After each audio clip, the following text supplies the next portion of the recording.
Hello friends, how are you? कैसे हैं आप? आई होप सो कि आप अच्छे होंगे। और आज का ब्लॉग शुरू करती हूँ अपने पर्सनल लाइफ से।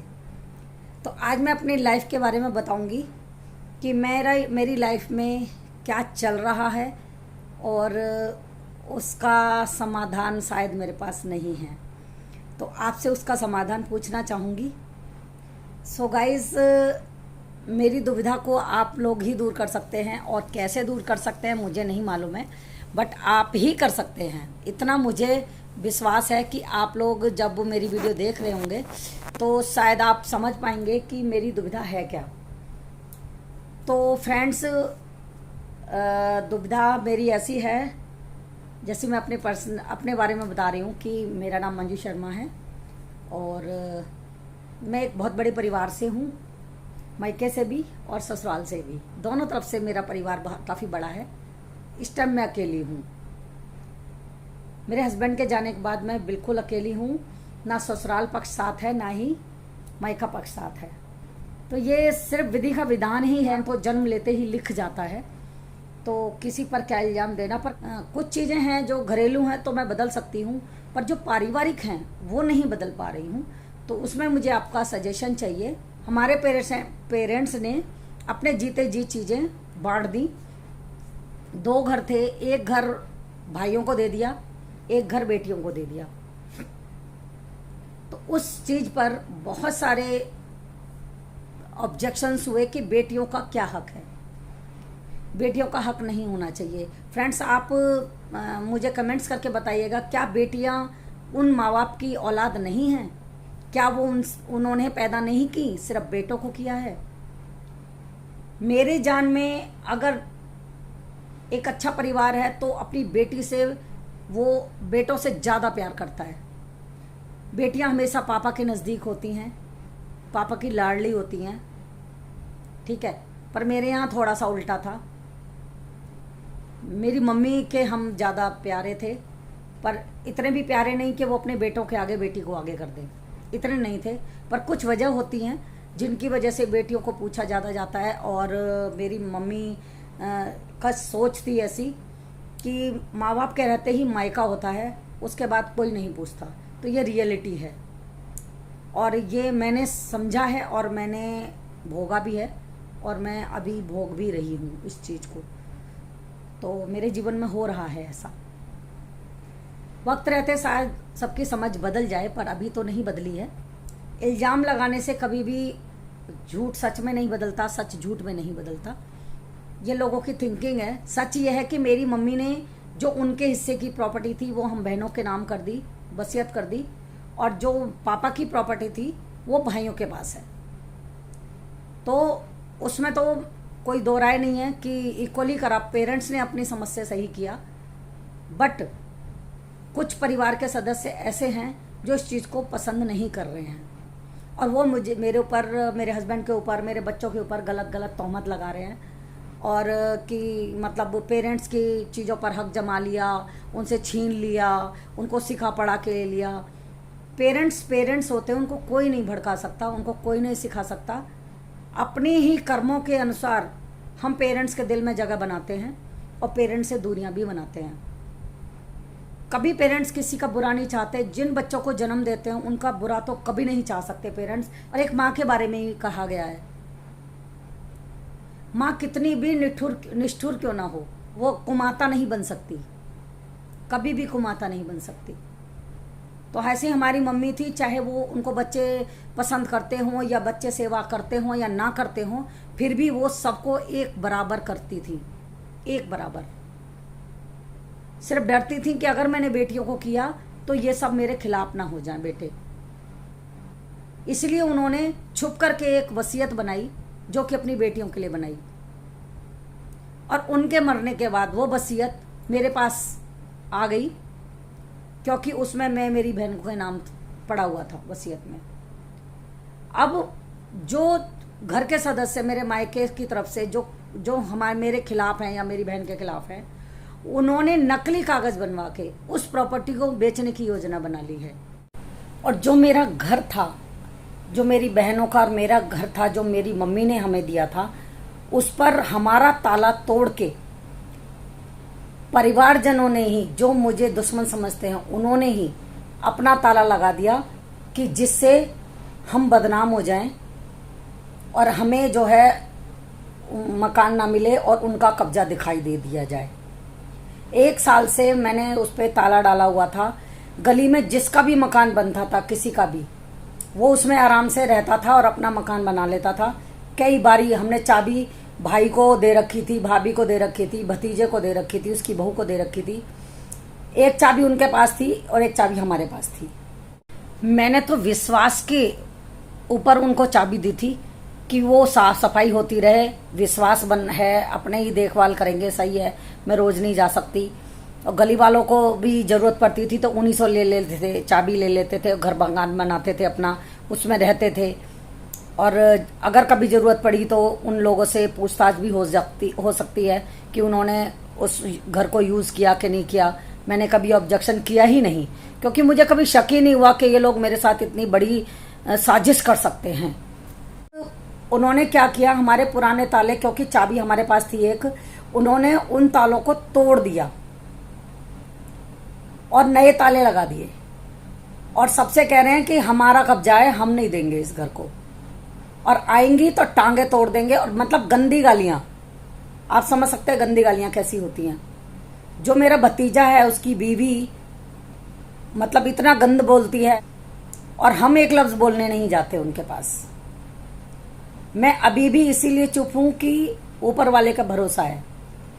मैं ऊपर वाला नहीं बन सकती कि भैया भगवान मैं बन जाऊं तो मैं किसी को कोसूं या कुछ भी हो। कल को किसी को कुछ हो जाए तो ये आएगा बुआ ने कोसा।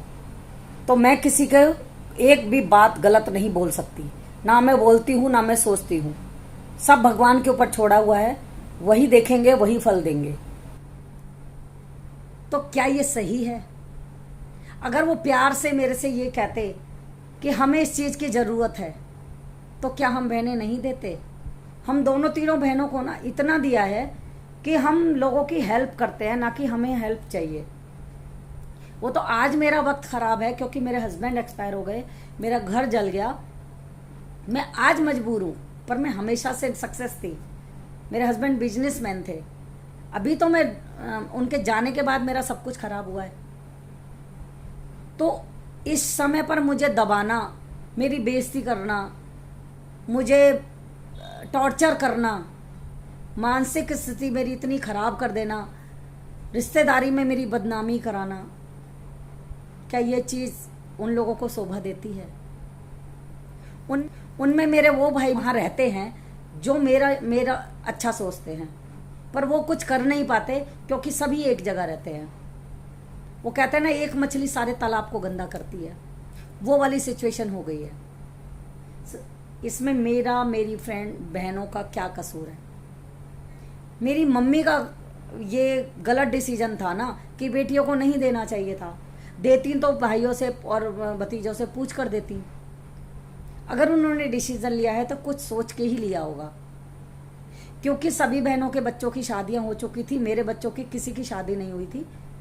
तो मेरी मम्मी ने कैश और जेवर मेरे भतीजे को और उसकी बीवी को रखने के लिए दे दिए थे कि जब इसके बच्चों की शादी होगी तुमको ये धरोहर के रूप में है, उनको दे देना। तो मेरे भतीजे और उनकी मिसेज ने वो सब चीजें जब्त कर ली, ना मेरे यहाँ शादी में आई, ना मेरी धरोहर मुझे वापस की। उसमें मेरे हस्बैंड की ज्वेलरी, मेरी दोनों बेटियों की ज्वेलरी और उन दोनों के बाहर छोचक का जो पैसा था वो सारा उसने जब्त कर लिया और दुनिया में हल्ला मचा दिया कि बुआ ले गई, बुआ ले गई। तो ये चीजें मुझे सुन के बड़ा दुख हुआ कि मुझे तो भगवान ने पहले ही इतने दुख दे रखे हैं, ये इतने इल्जाम सह के मैं कहाँ जाऊंगी। मुझे इसलिए आप लोगों के सामने ये बात कहने के लिए आना पड़ा कि अगर कोई भी मुझे देख रहा है या रिलेटिव देख रहा है या मेरा परिवार वाला देख रहा है, प्लीज इस चीज को, गलतफहमी को जरा दूर करिए और ये समझिए और समझाइए एक दूसरे को कि ये सब गलत है। ना मैंने कभी मांगा, ना मेरे को चाहिए कुछ भी, बट अगर माँ बाप ने कुछ दिया है उसको मैं फेंक भी नहीं सकती। वो भी जानते थे कि हमारे पास कमी नहीं है, पर विश्वास एक ऐसी चीज होती है जो उनके बच्चों ने खो दिया और बेटियों ने पा लिया, दिल में जगह जो होती है। तो ये जगह वो भाई बहन या भतीजे बहू भतीजा ये सब भी बना सकते हैं हमारे दिल में जगह, और हमसे सब कुछ वापस ले सकते हैं। हम कभी मना नहीं करने वाले। बहनें तो होती ही दया का सागर हैं, बेटियां तो होती ही दया का सागर हैं। चाहे माँ बाप भाई बहन कुछ ना करें उनके लिए, फिर भी उनके पास इतना बड़ा दिल होता है कि वो अपनी जान निकाल के उनको दे दें, पर उन्हें समझने वाला तो कोई हो। सेम मेरी स्थिति है, मुझे समझने वाला कोई नहीं है। मुझे किसी का कुछ भी नहीं चाहिए। बेशक मेरे माँ बाप अब इस दुनिया में नहीं है तो वो वसीयत को बदल भी नहीं सकते, बट मैं तो बदल सकती हूँ, मेरी बहन तो, हम मिलके तो बदल सकते हैं। पर क्या इससे इज्जत वापस आ जाएगी जो उन्होंने हमारी बेइज्जती की है? क्या जो टोने टोट के जो बद्दुआएं उन्होंने हमको दिए हैं, जिससे मेरा घर बर्बाद हुआ है, क्या वो वापस आ सकता है? लोग पड़ोसी भी कहते हैं कि बुआओं को नहीं लेना चाहिए था, माँ से मना कर देना चाहिए था, क्यों लिया बेटियों ने घर।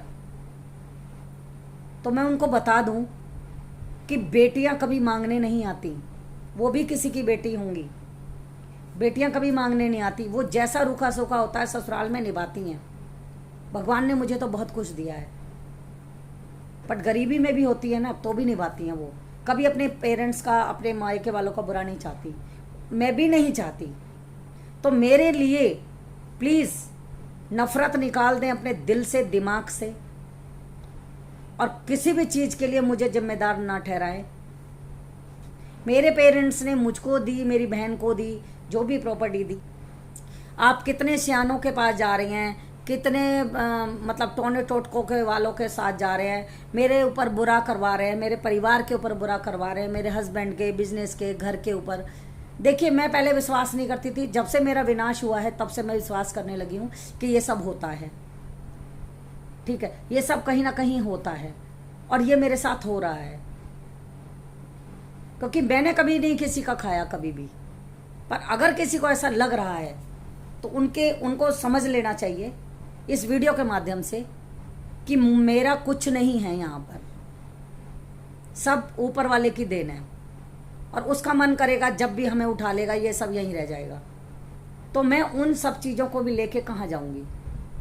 प्यार से हर चीज़ हासिल होती है, नफरत से सब चीज़ खराब होती है। तो मैं और मेरी बहन, हम सब यही, हम दोनों तीनों बहनें यही चाहती हैं कि सारा परिवार सुखी रहे, स्वस्थ रहे। मैं तो, मेरा इतना बुरा हो गया, मैं अब भी बद्दुआ नहीं दे रही हूँ। पता है, मेरे दिल से बद्दुआ निकल ही नहीं रही है, क्योंकि वो भी मेरा ही परिवार है। बेशक बहुएं और भाभियाँ, भतीजे बहू ये सब बाहर से आई हैं, पर भाई से जुड़ने के बाद है तो हमारा परिवार ही। वो मुझे नहीं समझती, कोई बात नहीं, ऊपर वाला है जो कि मुझे भी समझता है और उन्हें भी समझता है। ठीक है, उनकी करने का फल मैं भुगत रही हूँ, मगर जब ऊपर वाला अपना दंड देगा ना, तो उनके पास भागने के लिए रास्ता नहीं मिलेगा। इसीलिए समझा रही हूँ, कभी भी किसी के लिए गलत मत सोचो, बुरा मत सोचो। तो मैंने सबकी सपोर्ट लाइफ टाइम की है, मैंने सभी भाइयों की, भतीजों की, सबकी हेल्प की है, अपने पेरेंट्स की भी हमेशा हेल्प की है। मैंने उनसे कभी 10 रुपए नहीं लिए, मैंने हमेशा उनको दिया एज अ बेटे के रूप में। तो मैं कभी लेने के बारे में सोचती भी नहीं हूँ कि मुझे दे दो आप। और शायद इसीलिए भगवान ने मुझे इतना सब दिया है कि सब बर्बाद होने के बाद भी मैं ये हिम्मत जुटा पा रही हूँ कि मुझे दोबारा खड़ा होना है। ये इसी ऊपर वाले की देन है कि मैं फिर से खड़ी हो रही हूँ, और मैं फिर से अपना घर बना रही हूँ, मैं फिर से अपना बिजनेस चलाने की कोशिश कर रही हूँ, मैं खुद को फिर भी इंडिपेंडेंट खड़ा कर रही हूँ। ये छोटी बात नहीं है। सो गाइस, मुझे कमेंट्स कीजिए मेरी पूरी बात सुन करके कि मुझे रियल में क्या करना है। क्या मैं गलत हूँ? क्या मुझे अपने पेरेंट्स की प्रॉपर्टी को वापस दे देना चाहिए? क्या मुझे रख लेना चाहिए? क्या मेरे माँ बाप गलत थे जिन्होंने बेटी और बेटों को इक्वल समझा? या मेरे उन भाइयों की क्या गलती है जो कुछ परिवार के सदस्यों के पीछे मुझे सपोर्ट नहीं कर पा रहे हैं, या मैं उनको सपोर्ट नहीं कर पा रही हूँ? तो इस चीज़ का जो है ना, मुझे बहुत दुख है कि उन लोगों को मैं हेल्प नहीं कर पा रही हूँ। जैसी भी स्थिति है, बहन भाई का साथ जिंदगी भर का होता है, खून के रिश्ते होते हैं, टूटते नहीं हैं। पर अगर कोई बाहर वाला इंसान आके उस घर में दरार डाल देता है तो ये हमारी ही गलती होती है कि हम उसको ये मौका देते हैं। मैं बाहर से आई हूँ मेरे हस्बैंड के घर में, अगर मैं उनको ये बोलूँ कि तुम अपनी बहनों से मत रखो, तुम अपने पेरेंट्स से मत रखो, तो गलती मेरे हस्बैंड की होगी कि उन्होंने मेरी सुनी, क्योंकि मैं तो बाहर से आई हूँ। खून के रिश्ते तो उनके हैं ना, तो उनको ज़्यादा समझदारी से काम लेना चाहिए कि मुझे अपने खून के रिश्तों को कैसे रिस्पेक्ट देनी है, कैसे संजो के रखना है। ये मेरे जीवन भर की पूंजी है जो मेरे खून से जुड़ी है, मेरे परिवार से जुड़ी है, और इससे ही मेरी खुशियाँ हैं। और जो बाहर से बीवी आती है एज अ वाइफ, शादी होकर आती है, उसको समझने में उसको पूरी ज़िंदगी लग जाती है, फिर भी हस्बैंड उसको समझ नहीं पाते हैं। प्यार करते हैं, धन देते हैं, दौलत देते हैं, परिवार देते हैं, घर देते हैं, पर वो एक रिश्ता जो खून का होता है वो फिर भी उससे नहीं होता, उतना नहीं होता। दुख सुख की साथी है, जीवन भर की साथी है, साथी होती है मिसेज, बट पेरेंट्स जो खून के रिश्ते होते हैं, बहन भाई के रिश्ते होते हैं, वो उस बीवी से कनेक्ट नहीं होते, चाहे कितनी भी अच्छी पत्नी हो। इसलिए अपने पेरेंट्स को रिस्पेक्ट दीजिए, अपने भाई बहन को रिस्पेक्ट दीजिए, उनसे जुड़े रहिए, रिश्ते को तोड़िए मत। बाहर का कोई भी सदस्य हो, थर्ड पर्सन हो, रिलेटिव हो, किसी के कहने में मत आइए। अपना परिवार सुरक्षित रखिए, कान के कच्चे मत बनिए, तो हमेशा नज़र और नज़रिए को साफ रखिए और अच्छी सोच रखिए, और कमेंट्स करिए क्या आप मेरी बात से सहमत हैं। अगर नहीं हैं तब भी हमें कमेंट कीजिए, ताकि मैं अगर गलत सोच रही हूँ तो मैं भी अपना दिमाग साफ कर सकूँ, और अगर मैं सही हूँ तो प्लीज़ कमेंट्स कीजिएगा। और वीडियो को यहीं बंद करूँगी, और अपने कमेंट्स प्लीज़ मुझे जल्दी दीजिए, ठीक है। बाय बाय, मिलती हूँ नेक्स्ट वीडियो में। बहुत कम होता है कि अपनी लाइफ के बारे में कोई भी बताता है, पर मेरी लाइफ तो खुली किताब हो गई है बिल्कुल। अब कुछ छुपाने के लिए नहीं बचा है, क्योंकि मेरी जो वीडियो है मेरे दुश्मन भी देखते हैं, मेरे अपने भी देखते हैं, मेरे दोस्त भी देखते हैं, सब देखते हैं, चाहे वो मुझे लाइक करें या ना करें, पर देखते जब भी सभी हैं। Bye bye.